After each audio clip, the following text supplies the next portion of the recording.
आज जो हम आईटी सिक्योरिटी मैनेजमेंट का पार्ट 2 डिस्कस करने जा रहे हैं कॉन्टीजेंसी प्लानिंग से। लास्ट लेक्चर के अंदर हमने डिफेंस मिटिगेशन अवॉइडेंस वगैरह यहाँ तक हमने डिस्कस कर लिया था। तो ये 2 पार्ट्स इस लेक्चर के हैं। तो ये आज पार्ट 2 डिस्कस कर रहे हैं। पार्ट 1 जिसने नहीं देखा वो मेरी प्लेलिस्ट में जाके देख सकता है। तो स्टार्ट करते हैं हम। सबसे पहले स्लाइड शो कर लेते हैं फ्रॉम फ्रंट स्लाइड। ठीक हो गया। कॉन्टीजेंसी प्लानिंग, ये कॉन्टीजेंसी प्लानिंग होती क्या? दरअसल ये होता है कि आपने सिंपल वर्ड में होता है प्लान बी फॉर इमरजेंसी, यानी कि आपने एक प्लान ए बनाया, अगर वो फेल हो जाता है तो आपके पास पीछे इमीडिएटली जो प्लान बी है वो जो है वो आपका कॉन्टीजेंसी प्लानिंग रहता है, यानी कि planning in advance what to do if something goes wrong. ठीक हो गया कि अगर कोई चीज़ गलत हो जाती है तो उस केस के अंदर आपने क्या प्लान लेके चलना है। तो यहाँ पे बताया गया कि one bad things do happen. तो ये क्या है कि नॉट डिफेंस इज 100% परफेक्ट, यानी कि कोई भी डिफेंस जो होता है, आपने भी जो कोई भी सिक्योरिटी रखी है वो 100% परफेक्ट नहीं होती। सारी बात है, कुछ ना कुछ उसमें लिमिटेशन वगैरह होती हैं। तो यहाँ पे जो सबसे इम्पोर्टेंट पॉइंट है वो ये है कि incident response plan. Incident response plan से क्या बताता है कि ये बताता है स्टाफ को कि आपने क्या करना है, किस तरह डील करना है कि जब एक सर्टेन या कोई स्पेसिफिक सिक्योरिटी इंसिडेंट ओकर हो जाता है। ठीक होगा, वही चीज़ यहाँ पे लिखी है कि incident response plan tells the staff how to deal with the security incident. ठीक होगा।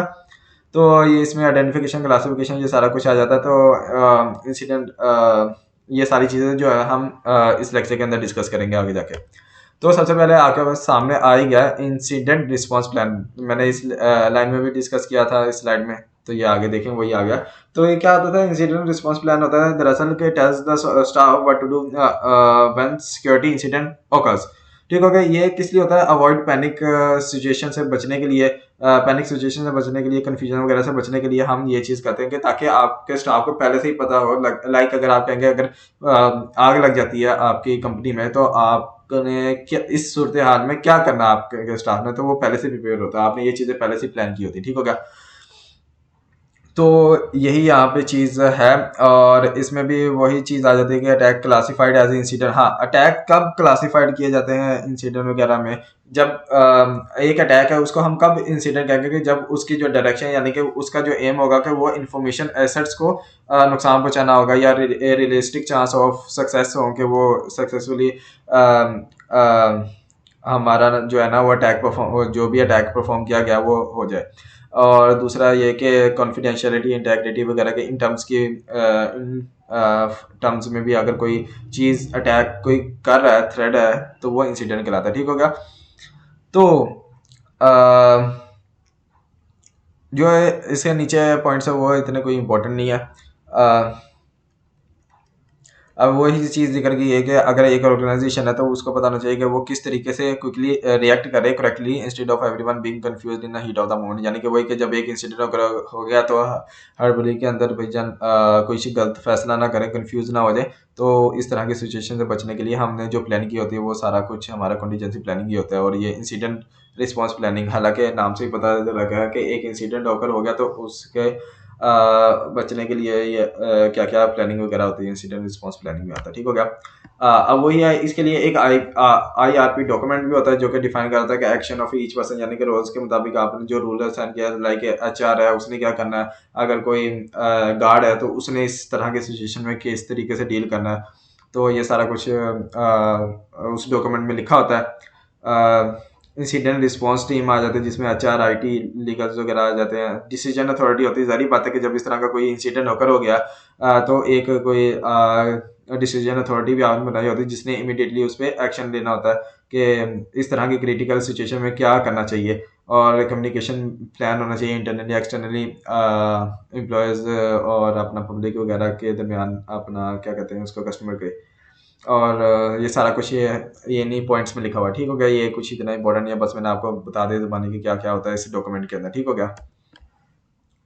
अब यहाँ पे क्या है, यहाँ पे आता है कि इंसिडेंट डिटेक्शन। अब इंसिडेंट है ना, तो उसको डिटेक्ट भी तो करना कि उसको डिटेक्ट किस तरीके से किया जा सकता है। तो हम इंसिडेंट को डिटेक्ट कर सकते हैं इंट्रूजन डिटेक्शन सिस्टम के जरिए, या एंटी मालवेयर सॉफ्टवेयर वगैरह, सिस्टम एडमिनिस्ट्रेटर एंड यूजर्स वगैरह के जरिए हम इंसिडेंट को डिटेक्ट कर सकते हैं। अब इसमें क्या आता है कि इंडिकेटर्स होते हैं इंसिडेंट्स। उसमें सबसे पहले तो आता है हमारे पास पॉसिबल इंडिकेटर्स। ये दरअसल क्या होता है, ये होता है कि something looks suspicious but not confirm. यानी कि आपको देखने में लग रहा है कि सस्पिशियस है, बट अभी आपको कंफर्म नहीं है। तो इस तरह के जो केस होते हैं वो पॉसिबल इंडिकेटर्स में आ सकते हैं। और उसमें क्या होता है कि अननोन फाइल्स आ जाती हैं, अननोन प्रोग्राम्स रन होने लग जाते हैं खुद ब खुद ही आपके कंप्यूटर पे, हाई सीपीयू यूजेज आ जाता है, मेमोरी यूजेज आ जाती है। तो इस तरह के जो केस होते हैं ना, ये सारा हमारा पॉसिबल इंडिकेटर में आ जाता है। अगर हम प्रोबेबल इंडिकेटर्स की बात करें तो वो ये होता है कि आप स्ट्रॉन्गेस्ट साइन होता है कि ये इंसिडेंट हैपन हो जाएगा। लाइक मतलब कि ये वाला जो इंसिडेंट है ना, इसका आपके पास स्ट्रॉन्गर साइन होते हैं कि आपको स्ट्रॉन्गर चांस होते हैं कि ये वाला इंसिडेंट होगा, हैपन होगा, यानी कि ओकर होगा। ठीक हो गया। तो ये प्रोबेबल इंसिडेंट इंडिकेटर्स वगैरह में आ जाते हैं, और इंसिडेंट्स भी हम कहते हैं। तो इसमें अगर हम एग्जांपल की बात करें तो ये आता है कि activity at stranger time, like midnight के अंदर लॉगिन्स वगैरह हो रहे हैं आपके अकाउंट के। न्यू यूज़र, आपने एक फेसबुक आईडी बनाई है, तो एक आपके सामने कोई नई आपके ही नाम की डीपी वगैरह लगी हुई है, एक नया यूज़र अकाउंट आ जाता है। तो ये इस तरह के केसेस हमारे प्रोबेबल इंसिडेंट वगैरह में आ जाते हैं। और डेफिनेट इंडिकेटर्स के अंदर हमारे पास जो आता है वो ये है कि आपके पास प्रूव होता है कि ये इंसिडेंट ओकर हो गया है। लाइक अगर आप फर्ज करें कि एक आपका एक अनयूज अकाउंट था फेसबुक, आपने दो अकाउंट बनाए हुए थे, एक को आप यूज़ कर रहे हैं, एक को आप यूज़ ही नहीं कर रहे, उसका पासवर्ड वगैरह आपको ही पता है लेकिन आप यूज़ नहीं करते। अब आप सडनली देखेंगे वो अनयूज अकाउंट भी ना किसी ने यूज़ किया, तो इसका मतलब ये कि इंसिडेंट हो गया, कार्रवाई डल गई है। तो तभी इस तरह का काम हुआ। ठीक हो गया। लॉग फाइल्स आपके जो लैपटॉप में फाइल्स वगैरह हैं वो मॉडिफाइड हो रही हैं। अब जिस तरीके से मुझे पता चला था कि मुझे किस तरीके से पता चला कि मेरे लैपटॉप में वायरस आया, जब मैंने फाइल्स एक्सेस की अपना सेमेस्टर वर्क देखने के लिए, उसमें जो मैंने पीडीएफ वगैरह स्टोर की हुई थी, तो वो जब मैंने एंड टाइम पे जब मुझे ज़रूरत पड़ी तो मैंने जब ओपन की तो वो फोल्डर ही वहाँ पे नहीं था पूरा मेरा। तो तब मुझे पता चला कि मेरे लैपटॉप के अंदर वायरस है और उसने ये कुछ काम कार्रवाई डाल दी हुई है। तो ठीक है कि ये हमारा डेफिनेट इंडिकेटर्स में आ जाता है। अब हमारे पास अगर हम बात करें नेक्स्ट पॉइंट जो आता है, इंसिडेंट को डिटेक्ट कर लिया था, अब उस पर रिएक्शन क्या करना है। यानी कि अब आपको पता लगा कि इंसिडेंट हैपन हो गया, ऑकर हो गया, तो अब उसके जो उसका रिएक्शन, यानी कि उससे बचने के लिए आपने जो स्टेप्स वगैरह परफॉर्म करने हैं, यानी कि अब आपको पता चल गया कि इंसिडेंट हो गया, तो हमने सबसे पहला जो स्टेप क्या करना होता है वो सारा इंसिडेंट रिएक्शन के अंदर आता है। यानी कि what action to take immediately after a security incident is detected. ठीक हो गया। आपने डिटेक्ट कर लिया कि बेजन इंसिडेंट होकर, अब जिस तरह मुझे पता लग गया कि वायरस तो आ गया क्योंकि मेरी ये फाइल्स डिलीटेड है, तो अब मैंने सबसे पहला एक्शन क्या करना है वो मेरा सारा इंसिडेंट रिएक्शन के अंदर आता है। ठीक हो गया। तो इसके अंदर हमारे पास आ जाता है कि ये सारा कुछ आपके सामने ही लिखा हुआ है कि इसका जो डॉक्यूमेंट होता है वो ये बता रहा होता है कि किसने किया, किस तरह हुआ, कब हैपेंड हुआ, ये सारा कुछ डिटेल्स वगैरह ना हमने सारा कुछ इस डॉक्यूमेंट में बतानी होती है, इंसिडेंट रिएक्शन वगैरह में, जो हमारा जो टीम होती है इसकी। ठीक हो गया। इंसिडेंट, उसके बाद जब आपके पास इंसिडेंट रिएक्शन हो गया तो उसके बाद हमारे पास जो नेक्स्ट पॉइंट आता है वो आता है इंसिडेंट कंटेनमेंट स्ट्रेटजीज। कंटेनमेंट का मतलब क्या, मतलब ये कि आप आपको इंसिडेंट आपको पता लग गया कि आ गया, डिटेक्ट हो गया, इंसिडेंट डिटेक्शन भी हो गया, उसका आपने पहला स्टेप भी परफॉर्म कर लिया, सारी बात है, उसके कॉजेज बताएंगे कि किस वजह से हुआ सारा कुछ। तो आपके पास जो नेक्स्ट पॉइंट आता है वो है इंसिडेंट कंटेनमेंट। वो ये है कि अब आपको पता लग गया कि थ्रेड है आपका, लैपटॉप पे अटैक परफॉर्म हुआ है, तो आपने क्या करना है कि उसको आगे स्प्रेड होने से बचाने के लिए जो काम करते हैं वो सारा इंसिडेंट कंटेनमेंट के अंदर आता है। ठीक हो गया। It refers to limit the spread of an incident by isolating affected system and disabling malicious activity. Like अगर आप और सिंपल अल्फाज में बात करें तो वो ये है कि अटैक हो गया, आपने उसको बचाना है, मतलब कि उसको स्प्रेड करने से, आगे फैलने से बचाना है। किस तरीके से, जारी बात है कि आपका जो सिस्टम, यानी कि आपके लैपटॉप का थोड़ा सा पार्ट ऐसा है कि जो कि इन्फेक्ट हो गया, तो आप उसको आइसोलेट कर दोगे, उसको अलग कर दोगे, ताकि मेरा बाकी जो हिस्सा है वो बचा रहे। तो ये हमारा इंसिडेंट कंटेनमेंट में आता है। तो इसमें डिसेबलिंग मलेशियस वगैरह एक्टिविटी जो भी है, मैंने आइसोलेट वगैरह का जिक्र कर दिया हुआ है, वही चीज़ यहाँ पे लिखी है सामने। अब आता है इंसिडेंट रिकवरी। जब आपको पता लग गया कि बचा इंसिडेंट डिटेक्ट भी हो गया, रिएक्शन भी हो गया, और उसने कुछ जारी बात है आपका कबाड़ा भी कर दिया होगा चीज़ों का, और आपने ज़्यादा उसको स्प्रेड करने से बचा भी लिया, लेकिन कुछ चीज़ें फिर भी चली गई, तो आपने उस तरह के केसेस वगैरह में आपने डैमेज को किस तरीके से फिक्स करना होता है। तो इसकी जो सिंपल डेफिनेशन अगर आप बात करें तो ये है कि fixing damage and bringing system back to the normal operation, यानी कि आपका जो नुकसान हो गया कि उसको आप फिक्स करें और दोबारा अपने सिस्टम को वो पुराने रूटीन पे ले आएगी जिस तरीके से वो सारे ऑपरेशन वगैरह परफॉर्म कर रहा था। ठीक हो गया। तो वही यहाँ पे मैंने आपको आसान अल्फाज में बता दिया, वही यहाँ पे चीज़ लिखी है, रिस्टोर डाटा फ्रॉम बैकअप्स, उसके तरीके हैं restore process and services continuously monitor system वगैरह, ये सारा कुछ वही चीज़ है। ठीक हो गया। तो इसके अंदर एक जिक्र हुआ हुआ फोरेंसिक एनालिसिस का। वो क्या होता है कि वो होता है कि find out how attack happen, कि किस तरीके से अटैक हुआ है, कैसे हुआ है और अटैकर करना क्या चाहता था। तो वो सारा हमारा फोरेंसिक एनालिसिस के अंदर आता है। ठीक हो गया।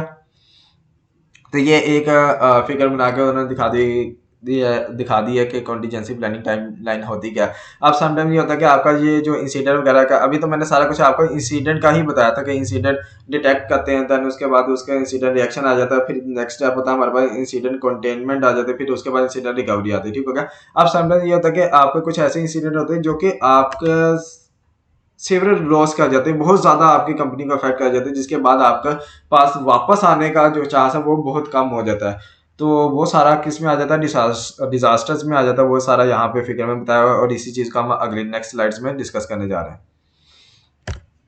Disaster recovery plan. अब डिजास्टर क्या है, लाइक डिजास्टर होता है कि बहुत ही बड़ा, मैंने तो अभी आपको ने जितनी भी स्लाइड्स देखे होंगे तो अगर उसमें मैंने कोई एग्जांपल दी है कोई भी थ्रेड की, तो वो मैंने एक वायरस की दी है जो कि माइनर सा होता है। अगर फर्स्ट करेंगे कोई बहुत ही बड़ा तबाही हो जाती है, तो उस तरह के केस वो जो होता है वो डिजास्टर में चला जाता है। अब क्या होता है, a plan that explain how an organization will recover its systems and operations after a major disaster. तो इसके हम क्या कहते हैं, डिजास्टर रिकवरी प्लान कहते हैं। यानी कि एक ऑर्गेनाइजेशन किस तरीके से अपने सिस्टम को रिकवर कर सकती है और ऑपरेशंस परफॉर्म कर सकती है जिस तरीके से पहले कर रही है आफ्टर मेजर डिजास्टर। तो ये सारी प्लानिंग जो है वो हमारे डिजास्टर रिकवरी प्लान्स के अंदर आता है। ओके। अब एक इवेंट को हम कब डिजास्टर कहेंगे, वो होता है कि हम an event is called a disaster when the organization can not control और reduce the damage while it is happening. या फिर दूसरा पॉइंट हम ये भी कह सकते हैं कि जो डैमेज है वो इतना ज़्यादा स्वेयर था कि ऑर्गेनाइजेशन रिकवर कर ही नहीं सकती जल्दी से। लाइक मतलब कि अब इसकी एग्जांपल मैं बात करूँ तो मैं फ्लड की ले लेता हूँ। फर्ज करेंगे आपका एक कंपनी है, ज़ाहिर बात है उसकी बिल्डिंग वगैरह होगी, ऑफिस आपने बनाया होगा और फ्लड आता है, तो फ्लड की वजह से आपकी वो पूरा जो बिल्डिंग है वो गिर के तबाह होकर चली जाती है फ्लड के साथ ही। तो अब इस तरह के केस में आप दोबारा जल्दी से रिकवरी नहीं ना कर सकते, आपका बहुत ज़्यादा लॉस होगा। ज़ाहिर बात है आपकी डाटाबेस सिस्टम सारा कुछ जितनी भी चीज़ें थी वो सारा कुछ बह गया।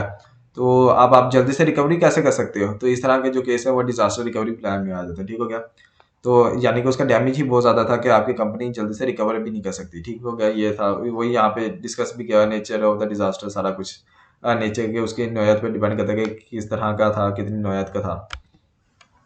अब डिजास्टर रिकवरी प्लान का जो एम होता है वही ये है कि secure most valuable asset at the risk of short term disruption. मैंने आपको कहा था कि जब इस तरह के केसेस आ जाते हैं तो सबसे पहले हम अपने मोस्ट इंपॉर्टेंट एसेट को प्रोटेक्ट करने की कोशिश करते हैं। जारी बात है कि अब आपके पास इतना टाइम नहीं होता कि भैया आप अपने पूरी जो जितने भी एसेट्स हैं उन सब की आप प्रोटेक्शन कर सकें। तो आप शॉर्ट पीरियड होता है, जारी बात है अपनी जान बचानी और बाकी होंगी। तो इसमें सबसे जो मोस्ट वैल्यूएबल एसेट होते हैं उनको बचाने की कोशिश करते हैं। जारी बात है कि सबसे पहले तो हमारे पास ह्यूमन लाइफ आती है कि इंसानी ज़िंदगी हमारे लिए सबसे ज़्यादा इंपॉर्टेंट है कि सबसे पहले उनको बचाया जाए। जिस तरीके से फ्लड वगैरह का मैंने अगर एग्जांपल लिया तो उसमें क्या आता है कि आप सबसे पहले ह्यूमन लाइफ को बचाया जाए, उसके बाद आपके पास कोई इंपॉर्टेंट एसेट है, लाइक अगर आप बचा सकते हैं कोई सर्वर वगैरह है, डेटाबेस वगैरह या कुछ इस तरह की और चीज़ें हैं जिनको आप बचा सकते हैं और मोस्ट इंपॉर्टेंट है, वैल्यूएबल है, तो आप उसको बचाने की कोशिश कर सकते हैं। तो ये सारा कुछ हमारा डिजास्टर रिकवरी प्लान में है। तो मैंने सारा आपको सिंपल करके बता दिया। ठीक हो गया। ये इवैक्यूएशन ऑफ फिजिकल एसेट्स वही मैंने कहा कि आप सर्वर वगैरह ले जाएं, सिस्टम्स वगैरह उठा लें, तो वो सारा कुछ इसी में आता है अगर आपके पास इतनी है। तो उसके बाद हमारे पास जो पॉइंट आ जाता है वो है बिजनेस कंटिन्यूटी प्लान, यानी कि बीसीपी। बिजनेस को किस तरीके से कंटिन्यू करना है कि अगर आपके पास फर्ज करेंगे आपने डिजास्टर यानी कि के दौरान अपनी कंपनी को किस तरीके से कंटिन्यू रखना है, ये सारा हमारे पास बीसीपी के अंदर आ जाता है।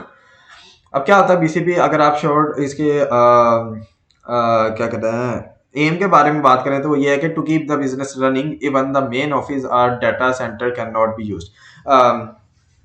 यानी कि ये है कि जो क्रिटिकल बिजनेस ऑपरेशन है उनको कंटिन्यू रखा जाए ड्यूरिंग द डिजास्टर। यानी कि कोई भी आपके खतरा आया लेकिन आप उसके केस में अपने जो बिजनेस है उसको कंटिन्यू रखें, तो ये सारा कुछ बिजनेस कंटिन्यूटी प्लान के अंदर आता है।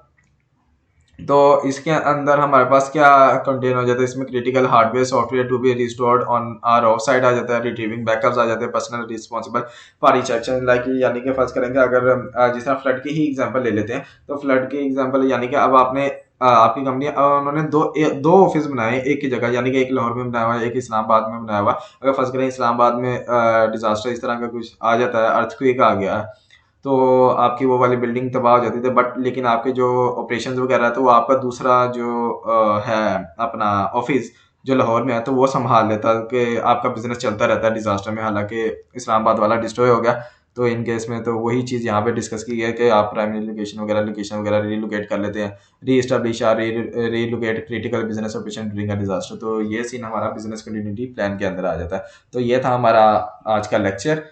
तो ये लेक्चर जो है ये दो पार्ट्स पे है, यानी कि आईटी सिक्योरिटी मैनेजमेंट के दो पार्ट्स हैं। ये पार्ट 2 था, इससे पहले पार्ट 1 मैंने डिस्कस कर दिया था। तो ये था हमारा आज का लेक्चर। तो अब आपसे नेक्स्ट लेक्चर में मुलाकात होगी, तब तक के लिए अल्लाह हाफिज़, अपना ख्याल रखिएगा।